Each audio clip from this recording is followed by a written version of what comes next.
Class 9th students, आज quadrilateral का एक क्वेश्चन करते हैं। तो फर्स्ट ऑफ ऑल क्वेश्चन देखिए, क्वेश्चन क्या है। Question is prove that a quadrilateral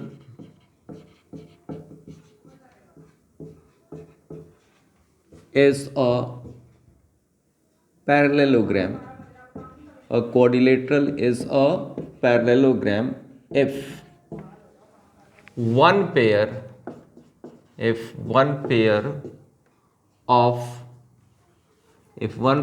of its opposite sides are parallel and equal. ये है क्वेश्चन। प्रूव दैट, क्या प्रूव करना है? A quadrilateral is a parallelogram. Quadrilateral parallelogram होगा if one pair of its opposite sides are parallel and equal. तो बात समझिए, if के बाद जो आपका ये लिखा हुआ है, this is the given condition, कि इस कंडीशन में if a pair of its opposite sides are parallel and equal, तो क्वाड्रिलेटरल एक पैरेललोग्राम है। तो बात समझो, पहले फिगर फॉर्म करेंगे। तो फिगर एक फॉर्म कर रहा हूं मैं। This is a quadrilateral, name it ABCD. ABCD is a quadrilateral. Given information क्या है वो पहले बताइए। इस क्वाड्रिलेटरल के बारे में क्या गिवन इंफॉर्मेशन है? गिवन इंफॉर्मेशन, ये गिवन इंफॉर्मेशन है, if one pair of its opposite sides are parallel and equal. तो one pair of opposite sides are parallel and equal, तो हम सपोज कर लेते हैं कि ये वाला अपोजिट साइड का पेयर जो है वो पैरेलल भी है और इक्वल भी है। दूसरे पेयर के बारे में पता नहीं। तो गिवन में ऐसा लिखेंगे, in quadrilateral ABCD, this AB is parallel to DC and also AB is equals to DC। ये गिवन कंडीशन है और आपको प्रूव करना है, तो उसे लिखेंगे टू प्रूव। क्या प्रूव करना है? कि this quadrilateral ABCD is a parallelogram. अब बात आती है, मीनिंग समझिएगा। पैरेललोग्राम की बेसिक बात क्या होती है? पैरेललोग्राम होता क्या है? तो पैरेललोग्राम होता है एक क्वाड्रिलेटरल जिसके दोनों pair of opposite sides parallel हो जाए, तो वो पैरेललोग्राम हो गया। कहने का मतलब है, अगर ये ABCD है तो AB parallel to DC and AD parallel to BC, तो ये एक पैरेललोग्राम हो जाएगा।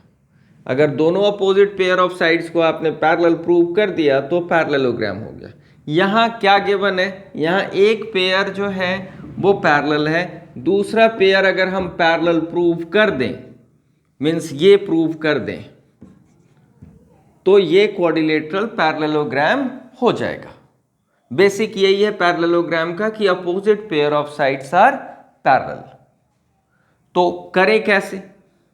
तो करने के लिए कुछ ज्योमेट्रिकल इसमें कंस्ट्रक्शन करना पड़ेगा, बिकॉज कॉन्ग्रुएंसी हम यूज करते हैं, उसके हिसाब से ही कर पाएंगे। तो कॉन्ग्रुएंसी हमने ट्राइंगल्स का पढ़ा है, तो उसके लिए क्या करें? कंस्ट्रक्शन में हम एक डायगोनल ज्वाइन कर देते हैं, दैट इज AC को ज्वाइन कर दिया है, ज्वाइन AC। अब बात समझिएगा, आराम से समझो इसको कैसे करें। टारगेट तो समझ ही गए हो।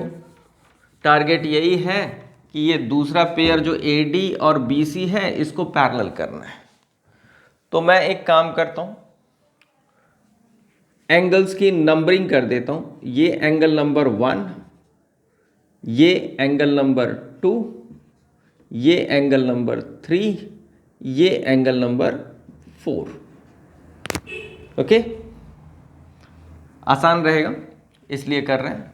तो प्रूफ में देखिए कैसे करते हैं। इन दोनों ट्रायंगल्स को हम कॉन्ग्रुएंट प्रूव करेंगे। In triangle ABC and triangle ADC, बात समझिएगा कैसे प्रूव करें। तो ट्रायंगल्स को कॉन्ग्रुएंट प्रूव करने के लिए गिवन इंफॉर्मेशन ही हेल्प करता है। याद रखिएगा, ये जो गिवन इंफॉर्मेशन है आपके पास, यही आपको हेल्प करेगा इसे प्रूव करने में। तो सबसे पहली बात, एक साइड ये AB जो है ये DC के इक्वल है, तो मैं लिख देता है AB is equals to DC given. एक चीज़ का ख्याल रखना कि जो ट्रायंगल ABC लिखा है उसके नीचे उसी के साइड्स लिखने हैं, ट्रायंगल ADC के नीचे उसके साइड्स, उसके एंगल्स। ओके, ऐसा फ्लिप मत कर देना, ठीक। अगली चीज़ ये है कि आपको पता होना चाहिए कि अगर ये और ये पैरेलल साइड्स हैं और ये ट्रांसवर्सल की तरह एक्ट कर रहा है, तो ये Z के अंदर जो एंगल्स फॉर्म होते हैं ये इक्वल होते हैं। These are alternate interior angles. तो ये एंगल इस एंगल के इक्वल होगा, तो यहाँ पे एंगल 1 जो होगा वो एंगल 3 के इक्वल होगा, because AB is parallel to DC and AC acts as transversal. तो मैं लिखूंगा angle 1 is equals to angle 3, reason में alternate interior angles as AB is parallel to DC। देखो ध्यान देना, अगर पैरेलल नहीं हुआ तो ये इक्वल नहीं लिख सकते आप। ये पैरेलल है, AB पैरेलल टू DC है, तभी इक्वल लिख रहे हैं। अगली चीज, AC is the side of ABC, also AC is the side of ADC, तो means AC side is common to both triangles, तो we write common। अब देखो, therefore triangle ABC is congruent to triangle ADC। Congruent हो गया, 3 चीजें मिल गई, 2 side और एक एंगल। मिनिमम 3 चीजें चाहिए होती हैं, ठीक है, कॉन्ग्रुएंट करने के लिए। तो आपके पास 2 साइड और एक एंगल है। फिगर में चेक करेंगे कि कौन सी कॉन्ग्रुएंसी रूल से होगा। तो ये साइड, ये एंगल और ये साइड, तो मतलब side angle side, angle is included between the sides, तो we write by SAS congruency rule. Congruent हो गया, यू में से बाई SAS कॉन्ग्रुएंसी रूल, ये दोनों कॉन्ग्रुएंट हो गए। कॉन्ग्रुएंट होने के बाद आप क्या कर सकते हो, रिमेनिंग पार्ट्स इक्वल लिख सकते हो। तो रिमेनिंग पार्ट्स में इक्वल, मैं एंगल पे फोकस करूंगा, तो वी राइट एंगल 2 जो होगा वो एंगल 4 के इक्वल लिख सकता हूं। Angle 2 equals to angle 4 by CPCT। CPCT stands for congruent parts of congruent triangles. You may also say corresponding parts of congruent triangles। तो अब जरा सोचो, ये एंगल 2 और एंगल 4 ये कैसे पेयर ऑफ एंगल्स हैं। तो these are a pair of alternate interior angles and also equal. देखो ये इक्वल है और ये ऑल्टरनेट पेयर है। कैसे फॉर्म हुआ है, तो ये AD और BC इन 2 लाइंस और ये ट्रांसवर्सल AC। लिखना चाहते हो तो लिख भी सकते हो, formed by lines AD comma BC, lines AD and BC and AC as transversal.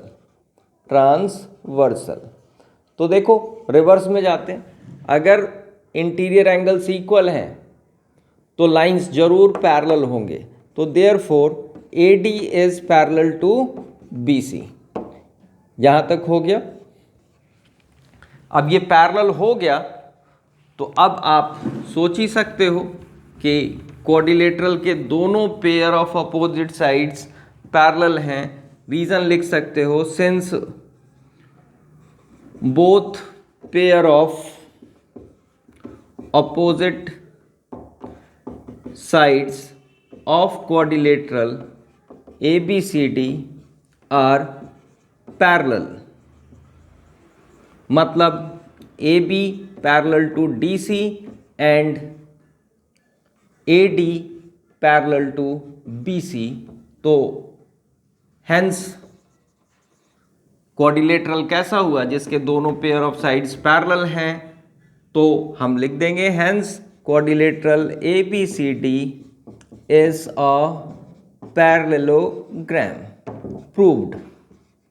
बस ये छोटा सा था, मैंने थोड़ा लेंथी करके बताया है ताकि एक एक छोटी छोटी चीज़ आप समझ जाओ। That's all. इसे आप लिख के रिपीट कर लो और प्रैक्टिस कर लो। That's all.